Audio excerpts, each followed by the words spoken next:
โอ้เล่นพันเดปื้ออดโทเด็กน้อยสำนีกับเปเปื้อนพี่น้องเอามาเถอะน้อยโอ้อะไรโพดอ๋อเบิ่งพี่น้องเลยเด็กน้อยสำนีมาไปเอาปืนน่ะพี่น้องโอ้เอามานี่เอารถมารีวิวบ้างได้พาก่อนมีสิบาได้รถนี่นะอันนี้กล้องหน้าเนาะโอ้มีเบรกบ่นี่เบรกน่ะเองจังนะเวลาเบรกเองจังนะน้องตอกมึงน้องตอกมึงโอ้เวลาเบรกเองจังนะแสดงเวลาเบรกนี่เอานี่เลี้ยวมานี่สิว่าเบรกเนาะโอ้กัก3 ล้อเนาะอันนี้สมัยตัดไม้กลมพี่น้องเอ้ยตัดไม้กลมมาแล้วมาเจาะหูเฮ็ดแบบนี้แหละพี่น้องบ่นี้สิเป็นบ่นั่งอ้าวไปขี่ให้เบิ่งอีกบ้านนึงได้ขี่มาเลยเด้อโอ้ใส่น้ำมันเครื่องอีกเนอะมีการใส่น้ำมันเครื่องอีกเบิ่งโอ้พี่น้องใส่น้ำมันมีการใส่น้ำมันรอลื่นอีกพี่น้องเอ้ยภาพนี้อาจจะมืดๆนิดนึงเด้อพี่น้องขอโทษขออภัยพี่น้องหลายๆเพราะว่าคอยค้ำยำแดงตะเป็นตกแล้วพี่น้องนี่อันนี้ก็มีการใส่อีกเอาเจาะขี่มาทางเทิงพุ่นวะเอาลองเบิ่งขี่เอาขึ้นไปเบิ่งขี่ให้เบิ่งโอ้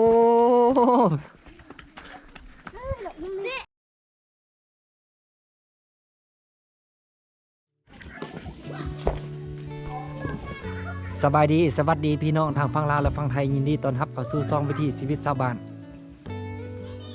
มื้อนี้บ่าวสุภาพสิพามาเบิ่งบรรยากาศของสาวดอยในชนบทพี่น้องเอ้ยบ่าวสุภาพได้มีโอกาสได้มายามเชียวพี่น้องโอ้ได้ไปเห็นบรรยากาศแบบนี้คิดฮอดหาอดีตประมาณ20 ปีกว่าหลังพี่น้องเอ้ยไม่เห็นแบบนี้เนาะถือว่าบ้านนี้เอิ้นว่าบ้านสปิพี่น้องบ้านสปิเมืองไซสถานแข้งสัญญาบุรีเนาะแข้งสัญญาบุรีเป็นอีกแข้งหนึ่งที่ว่าติดกับ7 จังหวัดของไทยพี่น้องเอ้ย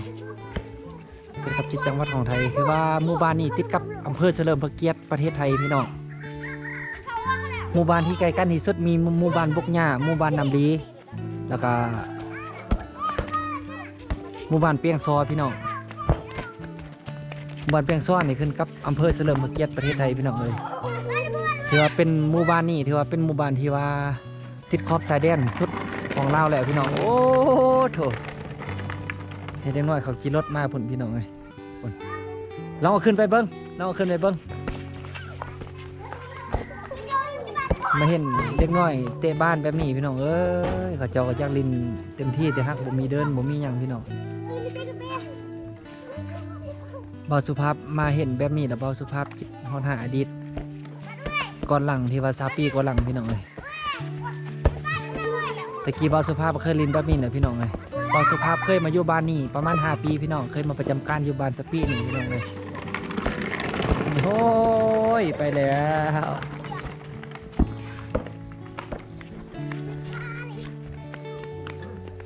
ว่ามื้อนี้ที่ว่าจากงูจากครูมาประมาณ8 ปีพี่น้องพอมีโอกาสได้มายามบ้านยามซอง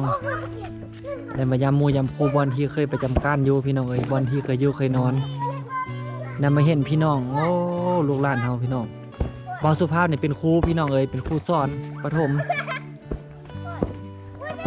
ถือว่าในครั้งหนึ่งที่ว่าเคยมาสอนเลยพี่โอ้บ่าวสุภาพก็เคยขี่ได้พี่น้องแบบนี้ไหนประมาณ20 ปีกว่าหลังพี่น้องเอ้ยสมัยบ่าวสุภาพมาเนี่ยบ่มีไฟฟ้าบ่มีน้ำประปาพี่น้องแต่มาเบิ่งปัจจุบันนี่ก็เธอเปลี่ยนแปลงไปหลายแล้วพี่น้องสมัยบ่าวสุภาพมาอยู่นี่บ่มีหยังเลยพี่น้องเอ้ย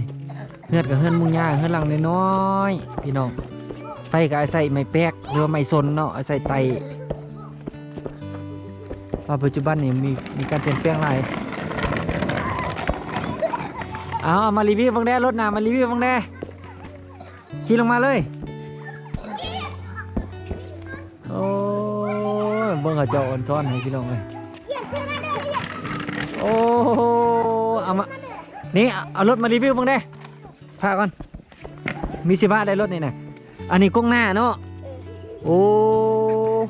มีเบรกบ่เบรกน่ะเองจังนะเวลาเบรกเองจังนะน้องตอกมึง โอ้เวลาเบรกเองจังนะแสดงเวลาเบรกนี่เอานี่เลี้ยวมานี่ใช่ว่าเบรกเนาะโอ้โอ้ครับ3 ล้อเนาะอันนี้สมัยตัดไม้กลมพี่น้องเอ้ยตัดไม้กลมมาแล้วมาเจาะหูเฮ็ดแบบนี้แหละพี่น้องบ่นี่สิเป็นบ่นั่งอ้าวไปขี่ให้เบิ่งอีกบ้านหนึงได้ขี่มาเลยเด้อโอ้ใส่น้ำมันเครื่องอีกเด้อมีการใส่น้ำมันเครื่องอีกเบิ่งโอ้พี่น้องใส่น้ำมันมีการใส่น้ำมันรอลื่นอีกพี่น้องเอ้ยภาพนี้อาจจะมืดๆนิดนึงเด้อพี่น้องขอโทษ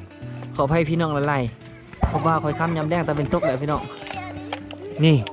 อันนี้ก็มีการใส่อีกเอาจะขี่มาทางเทิงบนวะมาลองเบิ้งขี่ขึ้นไปเบิ้งขี่ให้เบิ้งโอ้เบิ้งเด้อเขาเจ้าขี่มาโมเมนต์ธรรมดาเลยพี่น้องเอ้ยสั้นลายเลยนี่เขาเจ้าขี่มาถึงสั้นลายโอ้ลงมาแล้วคนนึงลงไปทางลุ่มหมด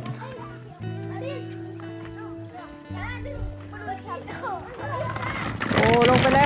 ว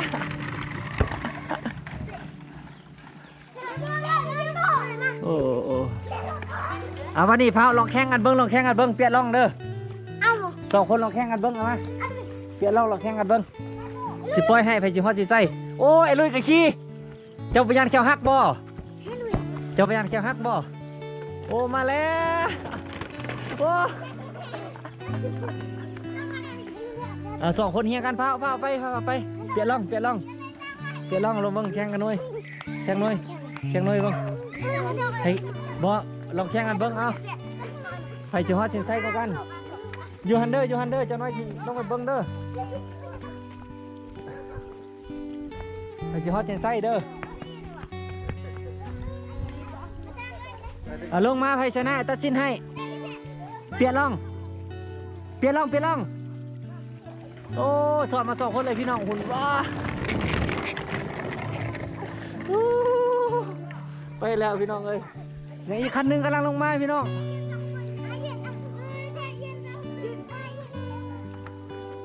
2 คนสอนกันกระไรพี่น้องเอ้ย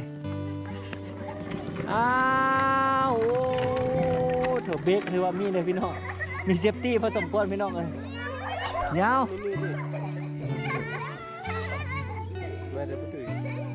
2 เดียวย้ายเลยเนาะเนี่ยเดี๋ยวนอนอยู่บ้านใดวินี่สามัคคีใส่ปิดเลยเนาะปิดตรงเฮียนแล้วคือว่าพระจ้องเพิ่นมาล้มนำพี่น้องเลยคือว่านี่เป็นตะกี้เพิ่นก็เป็นผู้นึงที่ว่าเบิ่งแย่งลูกหลานทางเฮียนเอาพี่น้องเลยไปนำห้องทางเฮียนเอาก็สิว่าเป็นเพิ่นนี่แหละอยู่ผู้นึงพี่น้องสมัยบ้านสุภาพมาซ่อนเดี๋ยวนี้บ่มีไฟฟ้าตะกี้เนาะไฟฟ้าก็บ่มีเนาะ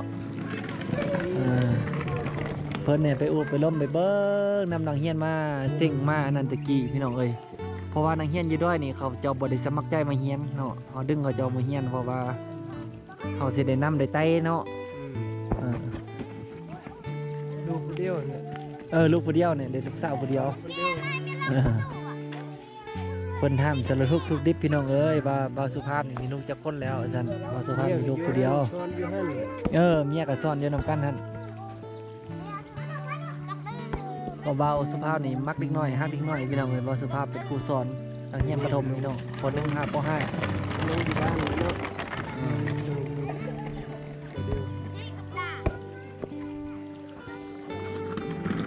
โอ้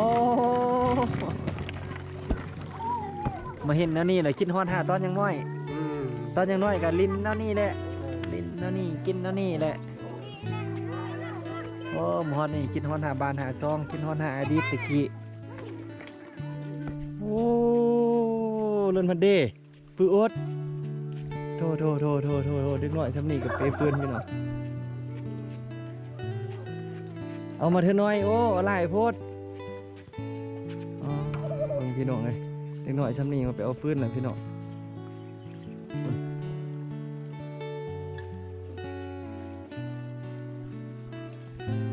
เขาเจ้าสิเปย์ยังแต่พูดคนเลยพี่น้องพูดสูงๆหมดเลยเขาเจ้าสิไปซอกเอาเนาะเอาปืนดีกว่า ต้นไม้ที่มันใต้แล้วเขาเจ้าสิบันมาแล้วก็สิเปมาพี่น้องขึ้นไปพุ่นแล้ว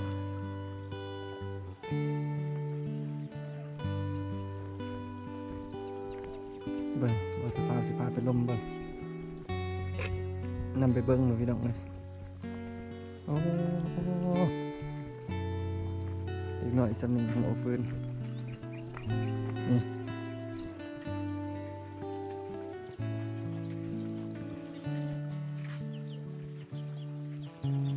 แล้วเบิ่งอยู่นั่น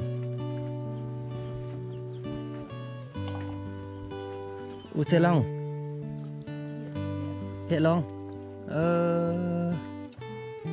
อันนี้ลูกเจ้าวะผู้นี้นะผู้นั้นก็แม่นผู้นั้นลูกขอเขาได้เด้อตัวลูกไปใส่หมดใช่น่ะไปเฮ็ดเวียกอยู่ไทยเนี่ยมีแต่ปี2 คนนี่ลูกเจ้าน่ะโอ้3 คนตายผู้นี้เขาเฮียนละตีผู้นี้เขาเฮียนห้องได้แล้วห้องป.5แล้วดีแล้วบ่ได้ไปเฮ็ดเวียกอยู่ไทยนำเขาวะบ่ได้ไปหาเงินวะ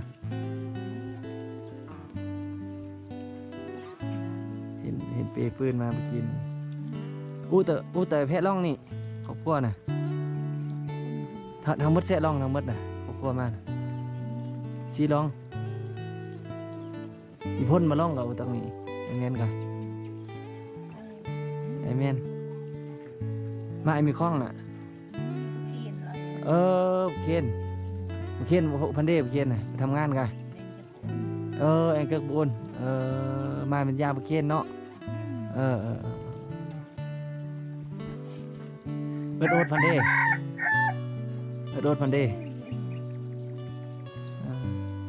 กับล่องนี่เนี่ยเอิดโอดน่ะโอ้เก่งโหเอาปืนเอานั่นแหละยืนกัน3 คนพี่น้องเลยมานำถามเบิ่ง4 คนกับผัวมาลินน้ำซื้อเด้อถามข้าวเด้อ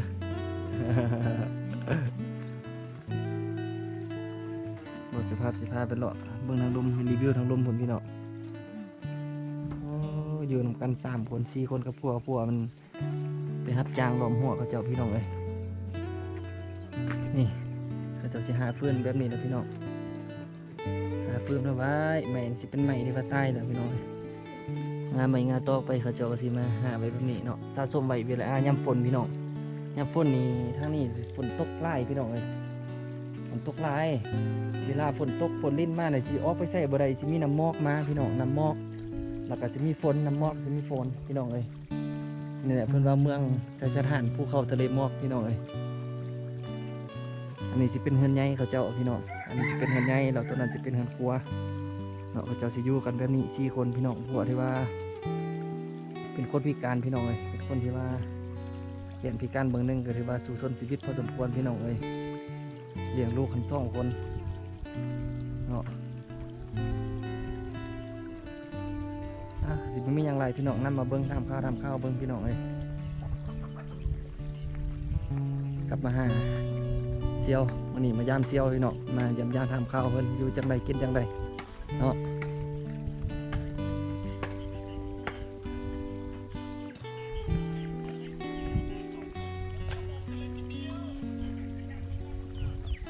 แฮมเห็นไหม